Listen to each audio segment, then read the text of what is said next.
Wagize neza rwose, wagize neza guhitamo uyu muyoboro wungukiraho ibintu byinshi bigiye bitandukanye. Abantu benshi bibaza iyo umuntu arumwe n'inzoka akajyanwa kwa muganga agahabwa ubufasha n'abaganga, bibaza uko bikorwa cyangwa se uwo muti baha uwarumwe n'inzoka kugira ngo yongere agire ubuzima bwiza. Kugira ngo uwo muti ugaragare haba hakozwe iki? Reka turebere hamwe aka video. Inzoka barayifata bakayikuramo ubumara, hanyuma bakabutunganya bakabutera mu nyamaswa izwi nk'ifarashi. Iyo bamaze kubutera mu nyamaswa y'ifarashi iragenda igahura n'imisemburo yayo, hanyuma bakazafata igihe bakongera bakavomamo amaraso mu nyamaswa y'ifarashi, bakazabitunganya neza muri laboratoire bakabikoramo urukingo batera uwariwe n'inzoka.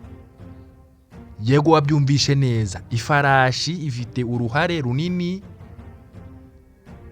mu gukiza cyangwa se mu kuvura uwarumwe n'inzoka.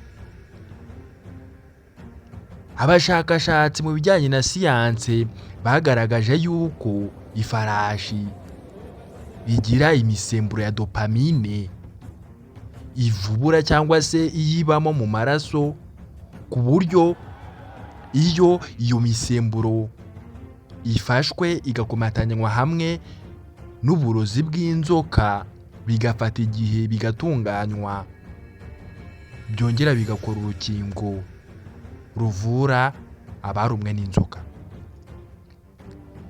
Ibi ngibi abashakashatsi bo muri University Oxford babigaragaje ahagana mu 2004.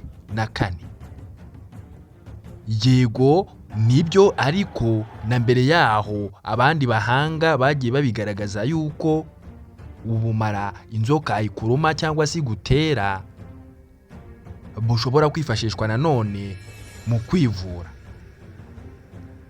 Abashakashatsi baze kubikoraho ubushakashatsi koko, baje gufata inzoka bayikuramo ubumara, barangije babutera mu ifarashi. Igihe runaka gitambutse bavoma amaraso mu ifarashi, hanyuma bafata uwariwe n'inzoka baza kumutera ayo maraso, aza gukora koko. Byaje gutanga igisubizo. Abashakashatsi bagaragaje yuko ibyo bakozeho ubushakashatsi byatanze igisubizo cya nyacyo. Uwari wariwe n'inzoka nyuma yo guhabwa uwo muti, ubumara bwahise bucika intege, ntacyo bwatwaye umubiri we, yarongeye aba nk'uko yari asanzwe mbere.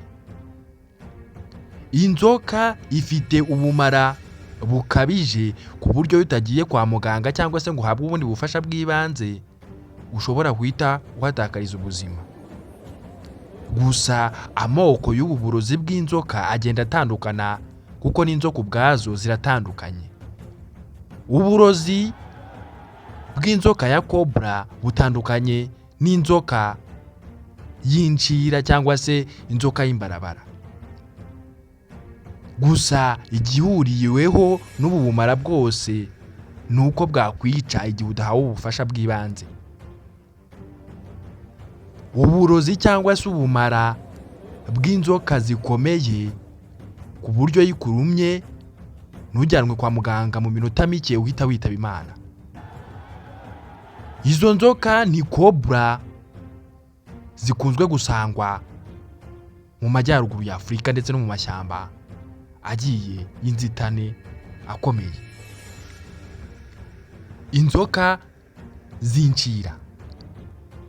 Izi nzoka z'inshira zikunda kugaragara muri East Africa. Ubwo nimvuga East Africa region urahita wumva Afrika y'Iburasirazuba n'u Rwanda ruherereyemo. Yego nibyo, iyi nzoka y'inshira cyangwa se inzoka izwi kugira ibara ry'umukara ni inzoka nayo igira ubumara bukomeye kandi bushobora kwica umuntu vuba. Iyi nzoka izwiho no kugira umwihariko wo gucirana, ku buryo yo ibonye uburyo igucira igucira n'ahandi igucira mu maso cyangwa mu mazuru kugira ngo ubumara bwayo bubashe guhita bugera ku bwonko vuba buhite bukurangiza. Iyi nzoka nayo ni mbi, ariko nk'uko twabivuze haruguru, inzoka ikomeye cyane ikagira n'ubumara bwihuta cyane ni inzoka ya cobra.